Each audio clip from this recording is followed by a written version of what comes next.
नमस्कार मित्रों, मैं आर्येंद्र पाल सिंह आज अपने जीवन की उस दिव्य यात्रा का वृतांत आप सभी के मध्य करना चाहता हूँ, जिसमें मैंने एक अलौकिक सुख की प्राप्ति की है।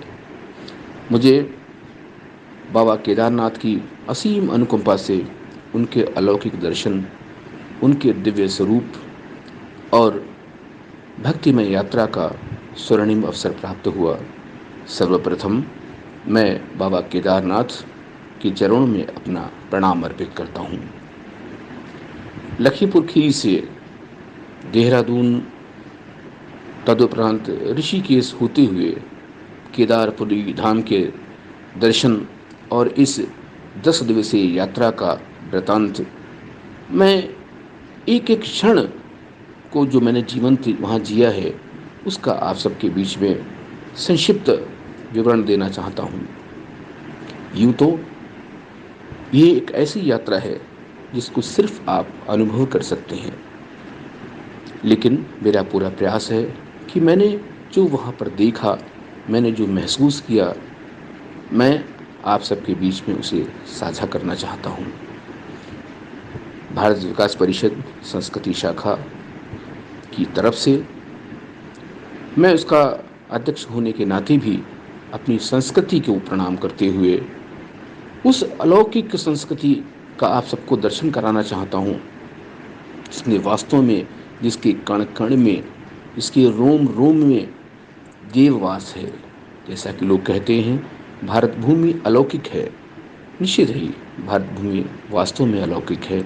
और यदि बात की जाए तो देवभूमि उत्तराखंड, जैसा कि नाम से ही प्रतीत होता है कि उत्तराखंड को देवभूमि के रूप में जाना जाता है।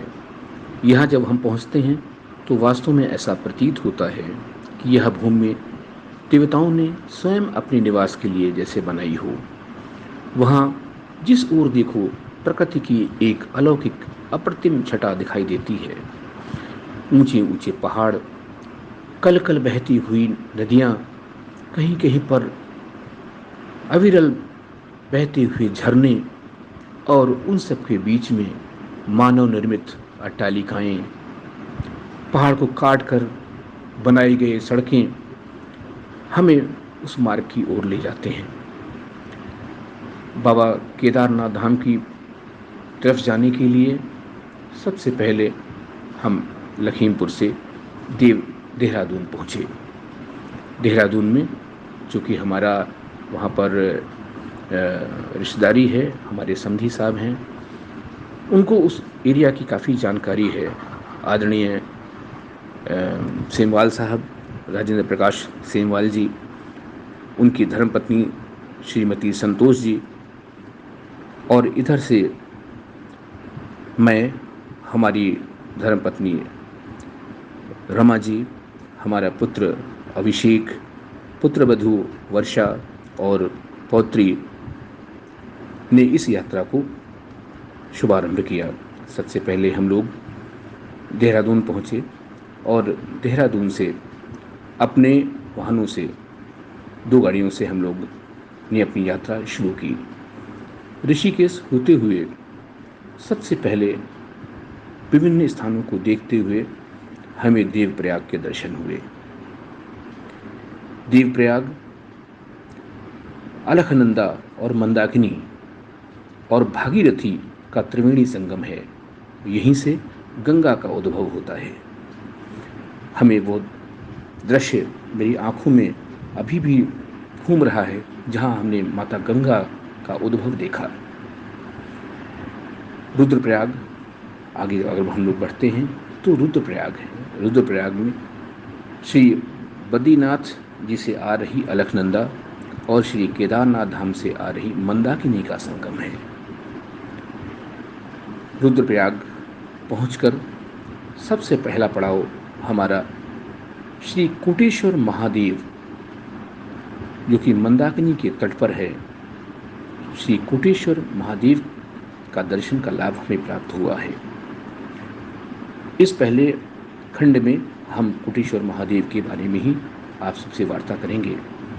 कोटेश्वर महादेव दूर गुफाओं में बना हुआ एक भगवान शिव का अलौकिक दिव्य स्थल है। मंदाकिनी की सामने मंदाकिनी कल कल बहती हुई अपनी अलौकिक छटा बिखेर रही है। कहा जाता है कि कोटेश्वर महादेव उस समय का वृतांत है जब भस्मासुर नामक राक्षस ने भगवान विष्णु से एक उनकी तपस्या करके यह वरदान प्राप्त किया कि वो जिसके सर पर हाथ रख देगा वो भस्म हो जाएगा। इसका दुरुपयोग करने के लिए भस्मासुर भगवान शिव की ओर भागा। भगवान शिव उसे बचने के लिए इस ओर आए और इसी स्थान पर जहाँ जिसको कि कोटेश्वर महादेव कहते हैं वहाँ वो पहुँचे। इसी बीच भगवान विष्णु ने अपना मोहिनी रूप धारण करके उस असुर का विनाश किया।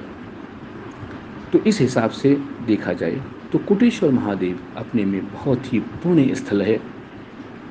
एक छोटी सी गुफा के अंदर उनका दर्शन करना वास्तव में बहुत ही अलौकिक है। कोटेश्वर महादेव को मैं प्रणाम करता हूँ।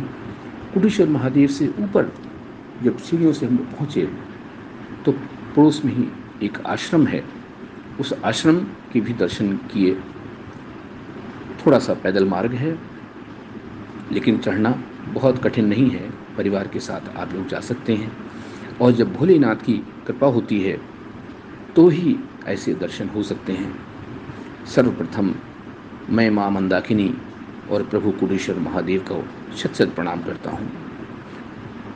अगले अंश में हम आपसे अगली यात्रा का विवरण देंगे। बहुत बहुत धन्यवाद आप सभी का।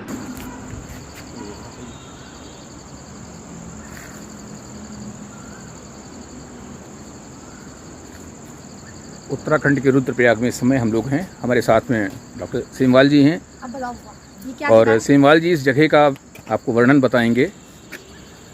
तो सेमवाल जी कौन सा स्थान है, थोड़ा सा इसको विस्तार से बताएं। कोटेश्वर महादेव। कोटेश्वर महादेव। ऐसी मान्यता है कि भगवान शिव ने जब भस्मासुर को ये वरदान दिया था कि जिसके सिर पे हाथ रखोगे वो भस्म हो जाएगा, तो अंततोगत जब आशीर्वाद लेने के बाद भगवान शिव भस्मासुर जो है वो भगवान शिव पे ही उसका प्रयोग करने लगे। तो भगवान शिव जो है हिमालय की कंदराओं में इधर उधर से भागने लगे। अंत में कुट करके वो ध्यान साधना में बैठे। भगवान विष्णु को उन्होंने आह्वान किया तो नारायण ने यहाँ पे मोहिनी रूप रख कर भगवान नारायण ने मोहिनी रूप रख करके भस्मासुर को अपने मोहिनी के जादू में फंसा करके और भस्मासुर ने अपना सिर अपने ही सिर पे रखा और उस वहीं पे भस्म हो गए। तो अब इस स्थान को तब से ये पौराणिक मान्यता है कि ये स्थान कोटेश्वर महादेव है। भगवान शिव ने यहाँ पे साधना करी है। ये मंदाकिनी बद्रीनाथ से जो आती है मंदाकिनी नदी के संगम पे कोटेश्वर महादेव है। पौराणिक मान्यता है यहाँ पे। और